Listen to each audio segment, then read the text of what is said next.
It's part one of our conversation with one of the founding members of the Little River Band, Graeham Goble. I'm John Beaudin from Rocky Street Music. In this, part one, Graeham gives us a much longer version than what lead singer Glenn Shorrock gave us as far as what happened to them losing the rights to the name the Little River Band. They're still trying to get the name back. And we invite anyone who's involved in this to come forward if they want to give us their side of the story. This is a long clip. Graeham goes in great detail on what happened to them and how they lost the rights to the Little River Band. Here's Graeham Goble. Some people have said after that, oh, well, they didn't take care of the paperwork, so they lost the name. What's your take on having lost this name? Well, it's a very complicated and very long explanation. I will try and be from memory as best I can. Okay, so when the band was formed in 75, we at the same time formed two companies. One company was called Little River Band Proprietary Limited, and the second company was called LRB Enterprises Proprietary Limited. Our manager, Glenn Wheatley, was the manager of the band and took all business decisions, and we were band members. We're talking the 70s, where management does management, band members do music. We don't really read contracts, we don't do anything. We just sign where we're asked to sign and don't read anything. So LRB Ents registered the trademark in the US. And then we, after 8 albums with Capitol, I think it was about 1986, the band stopped. And then about 2 years later, we were approached by new management to sign a 2-album deal with MCA Records.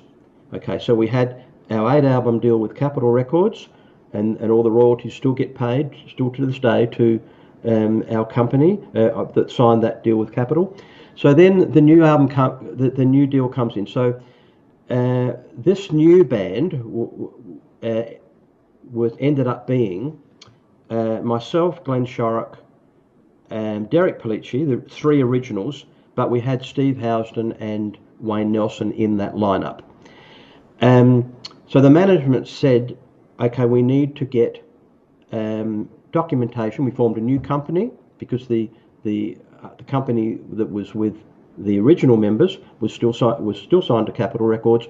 That all flows through. This was the new company. That new company was called We2. So we formed that company and we signed documents, and with the view to sign the MCA recording agreement for the recording of 2 albums. What was not told to us was that the MCA label required the access or approval to use the name Little River Band, because it was owned by LRB Enterprises, and the company and what was behind LRB Enterprises was all the original members. We were all shareholders in that company that owned, but we didn't even know that the trademark had been registered, but it was registered, and we owned the name Little River Band as shareholders of LRB Enterprises, but we also owned the name of Little River Band because we were the first users of the name. This is actual law in Australia and America and Canada as well, I guess.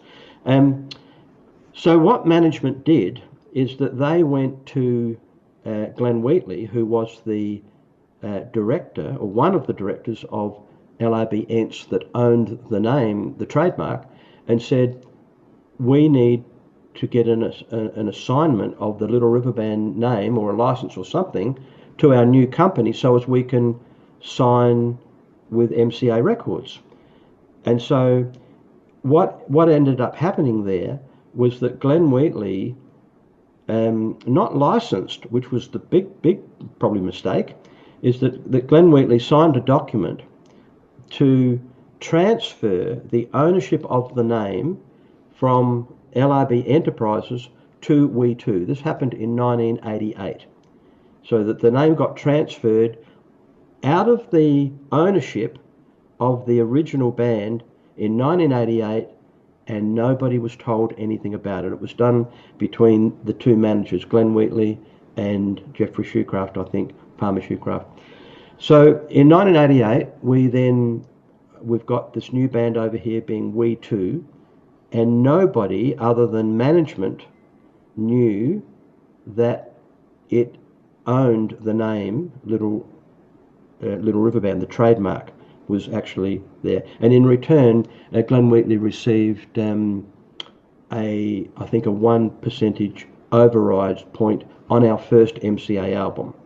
So there were the three. It was Glenn Shorrock, myself, and Derek Pellicci in the new band, but of course the others like Beeb Birtles and David Briggs and George McArdle didn't even know, or we didn't even know anything about that this transfer had happened. So in 1988, the name transferred from the original band to the new band, which then included Houston and Wayne Nelson. And nobody told us, nobody knew. So so that's where we lost control of the name. Or at least Beeb, David, and George lost control of the name at that point. So then I still had control, but I didn't know, because I was in this band over here, which was the new LRB in 1988, and I didn't know that such a thing as, didn't know anything about trademark registrations and things. So we were happily going along, and then a couple of years after we recorded our 2 albums for MCA, because it didn't really work and I didn't want to be in a band and just play the greatest hits, I said, well, I'm leaving the band. So they said, fine. There were 5 shares, $1 shares, and we had $30,000 in the bank, which was just cash on hand. I got 1/5 of $30,000, which was $6,000, and I signed a document to return my $1 share to the other 4, which was then Steve Houston, Wayne Nelson, Derek Pellicci, and Glenn Shorrock. There was no mention of a trademark registration. There was no mention that the company that I left was not valued. Was just I thought at that point the band wouldn't continue. You see, but to my surprise, it did continue, and I just left and never thought anything more of it. And because I had no knowledge of any trademark, but what had happened, I effectively signed myself out of the name ownership, because I left that company that owned the name. You see, I didn't leave I left the band, but the point is, the big thing was that I left the company that owned the name, and I didn't know. And no one knew. Houston didn't know, Shorrock didn't know, Nelson didn't know. So then Wayne Nelson leaves, similar thing, I guess, signs his $1 share, and it becomes Glenn Shorrock, Derek Pellicci, and Stephen Houston. Still nobody knows that We Two, the company that the 3 of them are in, own the trademark. They don't know. I don't know. No one knows. So then that goes along for a while, and then at a certain point, it might have been 1997, Derek Pellicci and Stephen Houston put an ultimatum to Glenn Shorrock that they wanted Glenn to commit to 7 months touring in the US, because they needed the money. And Glenn said, look, I've got other things that I want to do.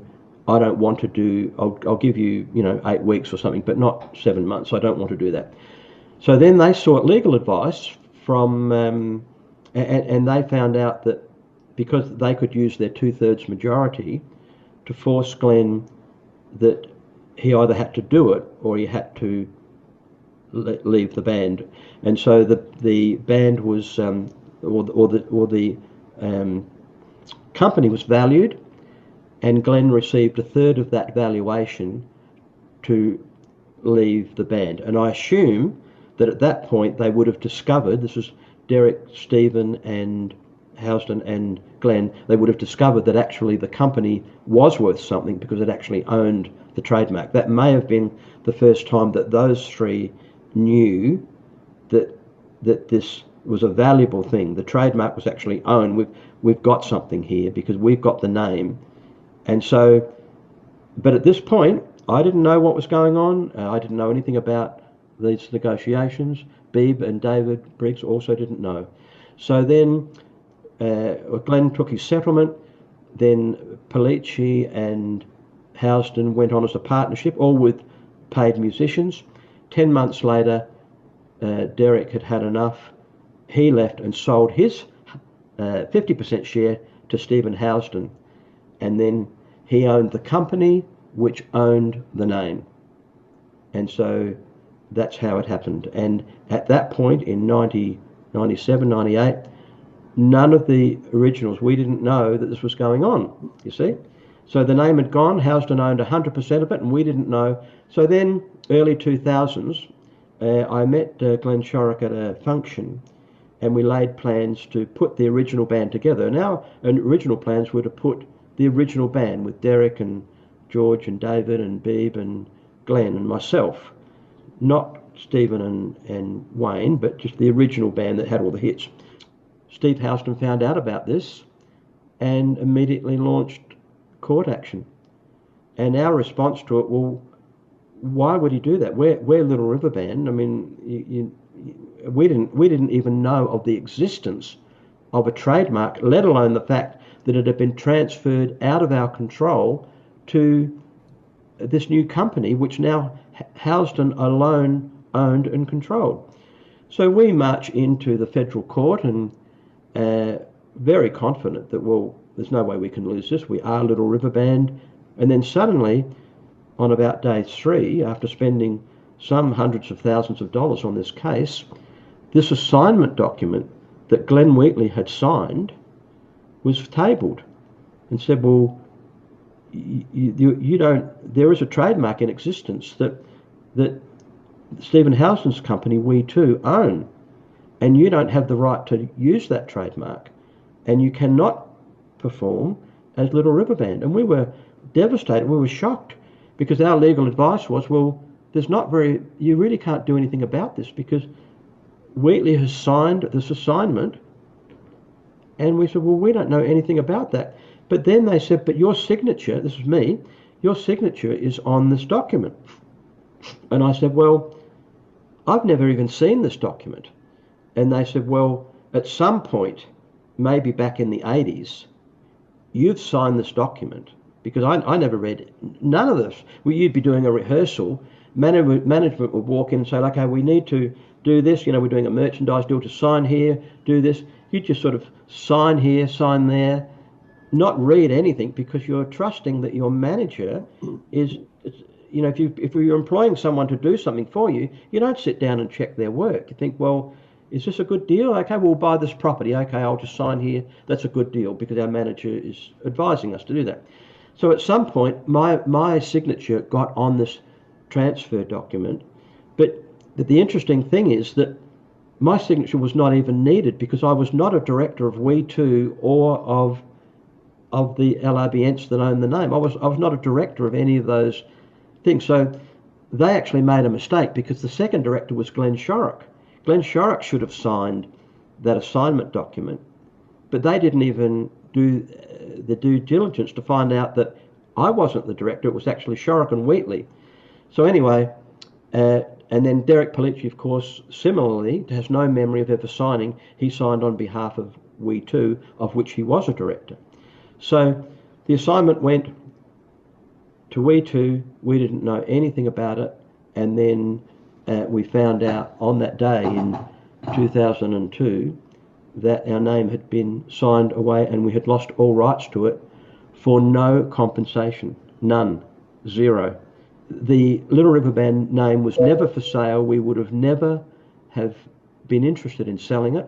And if we had seen that assignment document that Glenn Wheatley had signed and it was explained to us, there's no way in high heaven that we would ever have signed it. Because why would we sign away our rights to the name for nothing and allow Glenn Wheatley to take a 1% override? He got compensation, but the original band members got no compensation. So the only people that ever got paid out of this is that Glenn Shorrock got something in 1997 when he realised he couldn't stop them from continuing. He got a payout of a modest amount, and then when Derek Palici sold his 50% to Stephen Housden, he got a modest amount. Nothing like the reflection of what the value of the name is. Housden wasn't satisfied with just taking the name and putting it under his arm and going and putting an all-American lineup band together and touring and presenting themselves as Little River Band, he has been diligent and constantly threatening legal action to us, even with things that we might say.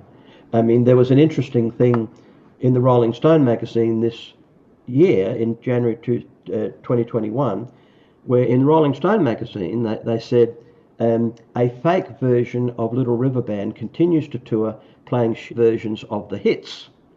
Now that's in Rolling Stone magazine. But if I said that, I would get a cease and desist letter. We're suing you for damages. I've got a file of cease and desist letters coming from Houston's attorneys going back 10 years or so, threatening all sorts of things. They want to shut us down. They prevented the release of the Little River Band documentary that we did in 2002. They sent threatening letters to Spotify, which they've when you go onto the Spotify account now, you'll find photos of them, not of the original band. All of our biographies have been deleted because they say we own the trademark. You can't talk about the original band, because on their website they put all of our albums up. So when people go on to Little River Band website, they see our albums, they think, oh, this must be the real band, because all of their classic albums are there in amongst their re-recordings, quoting Rolling Stone, so as I don't get sued, shitty versions of our songs. They've got 18 versions of it of the Night Owls that are on there. So then, fast forward, so then we realised, we tried BSG for a couple of years. It was a wonderful band. We wanted to come to America.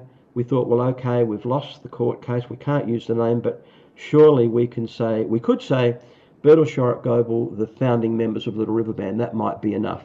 We couldn't find a single promoter that would take us on in America. They said, no, we need to call you Little River Band. If we can't tour it as Little River Band, we can't find venues. So we realised pretty quickly that we couldn't go to America, because we thought we could release the documentary, the awesome DVD that we did with BSG, the Full Circle DVD, and tour on that, and then just by being there, it would expose the situation of what we found ourselves in.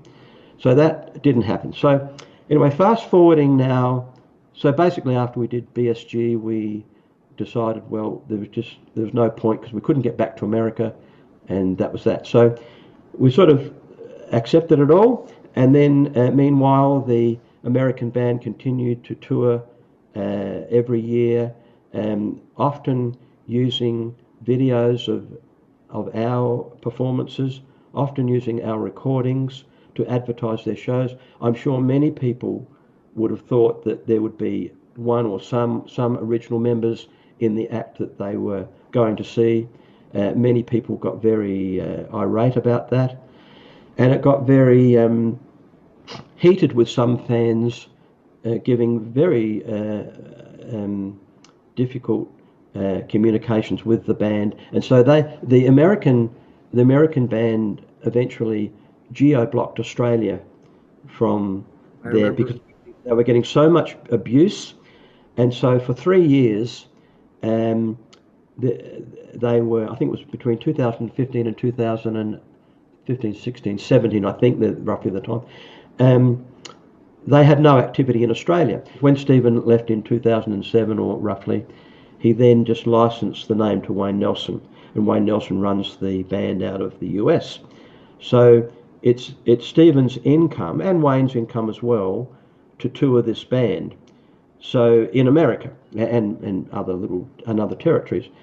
And so, but there's no income that they've ever earned that I can understand out of Australia. But they want to retain ownership of the name in Australia to stop us from using it. That's the only reason. They claim that when the time is right, that they wish to tour Australia with their current American lineup, but and so that's why they say they want the name, because they want to come here to Australia to tour. Can I say something? If they toured Australia, you don't need to respond to this. I'll just say it. Wouldn't people throw tomatoes at them? You don't have to respond. Well, I don't know, but I would put it this way, that if I was I wouldn't want to be touring Australia in that band coming here. It's because Little River Band is an iconic Australian band. Everybody knows who we are, and they're very proud of our international achievements. And the members of the classic lineup, we were the first Australian band to crack the American market. And it's hard to imagine people going to a Little River Band show and not seeing Glenn or myself or Beeb or all of us there. And so I say, well, why are they doing it? Why have they done it? They don't like us. They don't like what we've achieved. They don't like the status that we enjoy as for the music that we wrote and we created. They must think it's cool to play our songs and use our history, and we don't earn a dime. We don't earn a dime out of anything they do. They do tours and they do shows. We get paid nothing. Stephen Housden gets paid a licensing fee for their activities in America. I believe that, and the people that actually came up with the whole thing get zero. Yeah. But that's just the way it is. I mean, and with regard to Stephen and Wayne, I mean, they're just doing what they think is right. I'm certain that even they don't know the truth of the fact that Glenn Wheatley assigned the name to their company, and they got very lucky with Stephen got very lucky in being the last man standing in that company, and then being told, well, guess what? You own the Little River Band name. It wasn't anything that he tried to do. It just fell in his lap. And all he had to do was to pay a modest amount to Polizzi and Shorrock and not pay the rest of the band anything, and he owned it. So without anything else to do with his career, I mean, I can understand why he would say, well, a door's opened here and I'm going to play it for all it's worth. That's okay, I get that. But when we, all we want to do is, let us call ourselves the original Little River Band. We acknowledge that you own the trademark and you legally can call yourself Little River Band in the American market. I don't want to go to America again because of the touring conditions and my age and that. We just want to just not get a legal letter every time we say something. You know, I just want to openly say, I'm a founding member of Little River Band. I started the band. You know, Glenn Shorrock thought up the name. These are statements of facts. But we're instructed by Housden's lawyers, you can't say that. You've got to say you were in Little River Band. You see, we can't claim openly our history because they're claiming it, you see.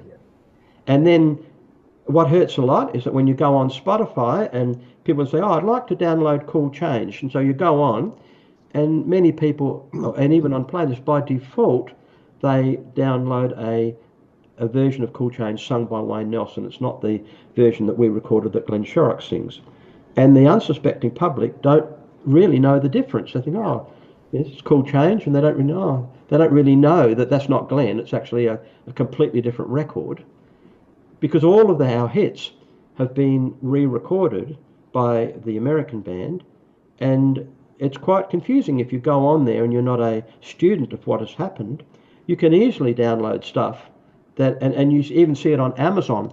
People are downloading and even buying CDs, and they're very abusive to the American band, saying that this is not what I paid for, but I can't return it because I've downloaded it. You download something off iTunes, once you've downloaded it, it's yours.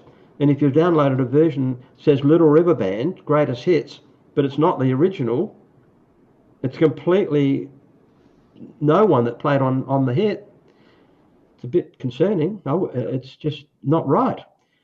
And so this story has got a bit to go, and I would hope that because of Nelson and Housden were in the band. They were both wonderful musicians, and they experienced how great this band was back in those days. In their heart of their hearts, they must know that what is being presented to the public today, both on re-records and in live performance, in their heart of their hearts, they must know this is nothing like the level that we experienced when we were with, Graeham and Beeb and Glenn and the original band that was so committed to making great recordings. They were blessed to be part of that. And I mean, if Stephen ever saw this, I would say, it's time just to say, well, let us, in our older age, let us do a farewell tour. We're not coming to America. We're not going to touch you. We're not going to do any of that. Mm-hmm. But why not allow the people that are desperate to see this band again, why not allow that to be? And he would say, I will, but here's my fee. Well, out of principle, even if it was $5, we can't pay that, because it's not something that we ever sold intentionally to anyone. It happened to us, and Stephen Houston acquired the name, and then to expect us to pay anything to be able to use it again, even for a final farewell tour or to do whatever we wish, we just won't do that. Not interested.